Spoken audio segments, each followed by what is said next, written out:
ఇదిగోండి, ఇదైతే మునగాకండి.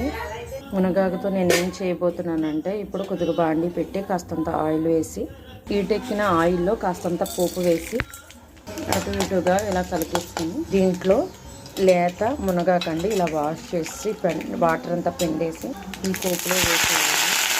ఇలా వేసేసాం కదండి, ఒకసారి కలిపేసుకుని ఈ మునగాకులో చిటికెడు పసుపు,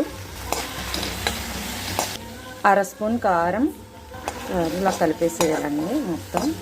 ఇదిగోండి ఇలా మొత్తం కలిపేసాం కదా.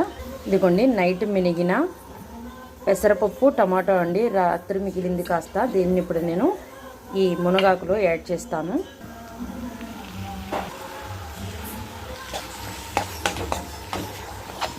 దీంట్లోకి కొంచెం వాటర్ యాడ్ చేస్తున్నాను. ఇదిగోండి ఫ్రెండ్స్, మునగాకు పప్పు రెడీ అయిపోయింది. పక్కన చపాతీ. ఇదిగోండి ఫ్రెండ్స్, చపాతీ మునగాకు పప్పు రెడీ అయిపోయింది. ఇలా రాత్రి మిగిలిన పప్పుని వేస్ట్